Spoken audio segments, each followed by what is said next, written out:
coming up. More cathedral dumping in Leicester. Well, there was two of them, two bishops, to come along and just dumped it here and legged off down the road. And Manchester police powerless against new weapon menace. Well, basically, one of these and one of these have a range of 50 feet and can bring down a helicopter.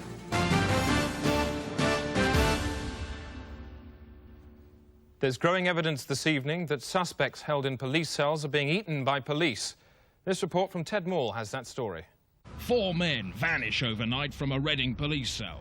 The next detainee complains of a drain blocked with caked blood and pieces of fat on his floor. A drunk man in Chatham is banged up for the night and has his arm punched full of holes. He says the police tried to fill his arm with garlic. Just part of an increasingly muscular body of evidence, that, say activists, proves that suspect eating is on the increase and that the increase is getting rapid. The best evidence of all is this: a Bow Street bastard. A special truncheon used for beating suspects which tears out cubes of flesh small enough to fry. Activist Harkin Petty says this is just one piece of evidence of suspect eating from a huge list in his head. And it's nonsense. Unexplained disappearances from police cells have doubled in the last year. Records show suspects are regularly weighed and smeared in oil. But police say this is just standard practice for young offenders. Campaigners are calling for immediate action. Without it, they say, thousands of suspects across the country could be eaten tonight by panicking policemen. The Bank of England is in chaos following the discovery that the pound has been stolen. As the news broke, trading rooms were plunged into chaos. Even seasoned campaigners known for grace under pressure reduced to squawking the day's panicked cry, "What's happening? What's happening?" The pound was stolen at 1:30 this afternoon by thieves dressed as cleaners. They drove a white Montego. Helicopter police gave chase, but despite the shunt, the men escaped, making good with their legs across open ground. As city markets crashed and flew off, the government tried to stabilise the economy with an emergency currency based on the Queen's eggs, several thousand of which were removed from her ovaries in 1953 and held in reserve.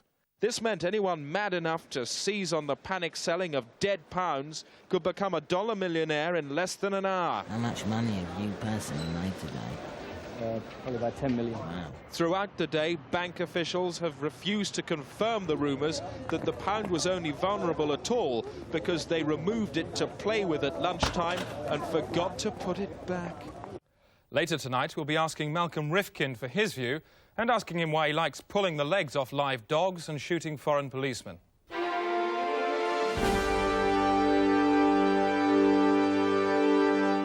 Now time for sport with Alan Partridge. Thanks, Chris. And over at Sandown this afternoon, there was a great finish to the 3:30 Chicory Tip Incest Cup. We'll take up the race with 2 furlongs to go. Novelty Bubble on the inside, Novelty Bubble followed by Immaculate Pasta, Christ's Chin coming up on the inside, followed by Abba the Horse and Alf Ramsey's Pawn Dungeon. Coming up the rear, Sinead O'Connor, but Novelty Bubble is holding his own with Immaculate Pasta, Christ's Chin, Christ's Chin, Abba the Horse on the inside. Small Town Gypsy Massacre gaining ground, closely followed by Epileptic Fridge Boy. And Alf Ramsey's Pawn Dungeon breaking through there. Alf Ramsey's Pawn Dungeon. Alf Ramsey's Pawn Dungeon. Sinead O'Connor, third. But no, it seems to me that Christ's Chin and Astonishing Bomb Queen are nowhere because it's Small Town Gypsy Massacre, Alf Ramsey's Pawn Dungeon, Sinead O'Connor. No, Christ's Chin won. I got confused. And that race was marred by an earlier incident in which champion jockey Lester Piggott fell from his horse and had to be destroyed. It's just been announced there's to be a special inquiry into the government's handling of the Froome shipping deal, which flew to pieces last month amid accusations of gross ministerial misconduct. Our economics correspondent, Peter O'Hanrahan, is with the Minister for Ships, Michael Crane. He's just prized him out of an emergency meeting. I'm with the Minister for Ships, That's Michael right, Peter. Crane. Everything I've just said comes spewing straight back out of your stupid slab of a face. Mr. Crane, choppy waters for the government. Not at all, Peter. This procedure was entirely proper, and I think the inquiry will prove that the government's handling of this matter was entirely proper. So the government's ship back on course? Absolutely. Back to you, Chris. Peter, what the hell was that? This man's made a big-scale cock-up here. You let him get away with it. Now, let me speak to him. Put your earpiece next to his head and stand still. Now, Minister, there's reason to believe that you lied to the House. How do you answer that? Well, that is a very serious and unfounded allegation, and I'll be making a statement to the House based on the preliminary inquiry next week. A week is a long time in politics. Rab Butler. Shut up, Peter. Now, Minister, did you or did you not lie to the House? I will be making a full statement to the House next It's a simple question, yes or no. Did you or did you not lie? As the Minister for Ships sprawls on the pin, it's back to you, Chris. No, it isn't, Peter. He's about to answer the question. He's about to admit to lying to the House. You've let him get away again. Where's he gone? Over there. Well, get him back. He's in a cab. Peter, you've lost the news. What are you going to say? Sorry. Look like you mean it. Look down at the ground and say sorry. I'm sorry. Peter, next time you cross the road, don't bother looking. Sorry. The day today. The last scintilla of doubt just rode out of town. The American serial killer Chapman Baxter is to be executed today by the dead body of his last victim. Barbara Wintergreen reports. Florida State Penitentiary and killer Chapman Baxter has dug deep into his past for tomorrow's execution ceremony. The best kind of justice would be if my last victim, Collaterlie Sisters, could be dug up and he could kill me. At Oregon's Manomatronics Center, Dr. Travis Dadeley has been fleshing out Chapman's unusual carcass request. Do the arm movements once more. Coffin Boffin Travis has undertaken to manometrize Colin Acevedo, the man who Baxter blasted in the past. He's even helping him to speak from the grave. There's three sample voices. The first one is a kind of generic voice. Justice. The second one is Martin Sheen. Justice. And the third one, it's my favorite, Louis Armstrong. Justice. All of America is electrified by this vigilante victim. He's appeared in a cavalcade of front covers and chat shows and has squeezed new life into fruit juice ads. Tangiest fruit juice you've ever tasted. Then there ain't no. Justice. Live wire Acevedo is dating supermodel Kendall Ball, who seems stuck on the stiff. Colin's kind of cute. He's strong and silent, and doesn't bullshit me like other guys. Do you get to spend a lot of time alone together?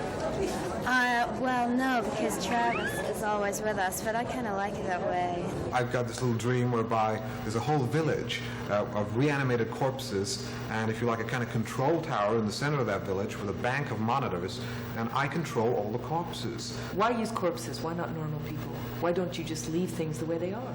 Because normal people, because I wouldn't have my tower. I want a tower. The day of justice, and Baxter gets to renew his acquaintance with a body of evidence. In whose voice do you wish justice to be done? Martin Sheen. Thank you very much. You may proceed. Colin needs a few moments to decompose himself before delivering a stiff charge to Baxter. Justice.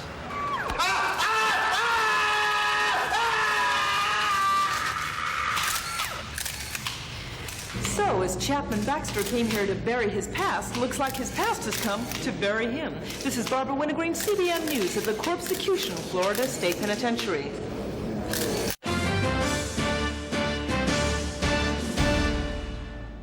More now on that drama beneath the waves. We've just heard that the Day Today has a live link with the submarine stuck a mile below the surface at the bottom of the Pacific Ocean. Crewman Chesney Christ is on the line now. Hello, Chesney. That probably is McDonald's. Hello, Chesney. Who? How is everybody down there? Oh, we're getting on pretty well. We're kind of busy right now. Is water getting in anywhere? Water? Yes. This is a McDonald's restaurant, sir. Keep the spirits up, that's right. Yeah, we're keeping the spirits up. Oh, yeah. Oh, yeah. Woo! Tell me, what can you see from where you are? Can you see any fish? No fish. I'm told that where you are may well be the domain of a giant squid. If one turned up, what weaponry could you employ to keep it out? Well, I don't really know, but you know, it's kind of impossible to. It sounds like you're not quite sure. Is this confidential information? I mean, I'm working for a fast food restaurant here. You're presumably talking in code. Are you about to blow up? No, I'm not. Well, could you tell everybody there not to move around because you'll use up the oxygen? Yes, I'll tell them that. Hang on in there and count up to 1,000,000. Okay. We're with you every inch of the bloody way. Yes, I know. Thanks, Chris. And here's the latest on bobsleighing. This is the course for the bobsleigh. It's not like Alton Towers, I've got to say. Imagine going on a big dip and then multiplying that by 10 or 20. Ironic, really, to think I had bobsleigh in my class at school. A boy who had no interest in the sport whatsoever.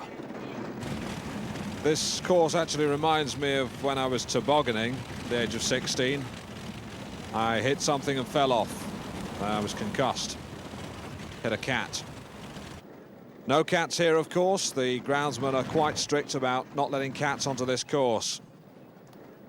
One of those things comes down on a cat, it doesn't stand a chance. A bit like standing on a wasp. It's not pleasant, but it's got to be done. The Day Today, slamming the wasps from the pure apple of truth. The actor Michael Caine has revealed that he has a tail.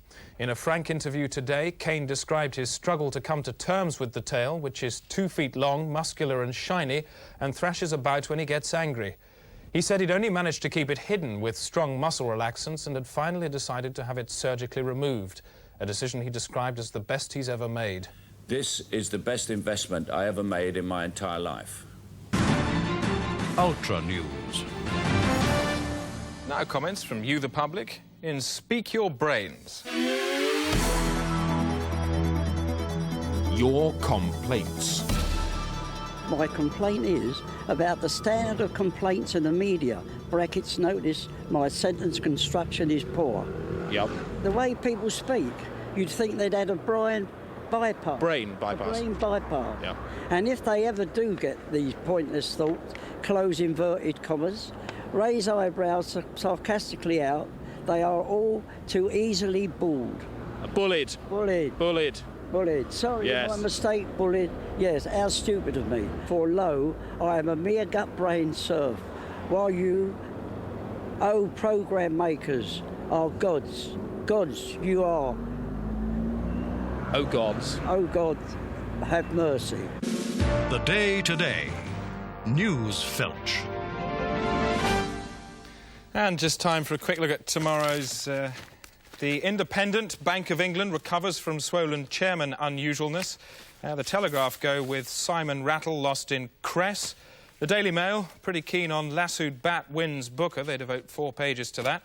The Daily Mirror, rather upset, Fleetwood Mac buried in dog avalanche. And today, ride with old woman killed by little glass planet. It's a story there by Andrew Penman. Due to a printing error, tomorrow's Guardian is full of water. That's it. That's the Day Today, on the day the world learned that Cliff Richard is pregnant. Good night.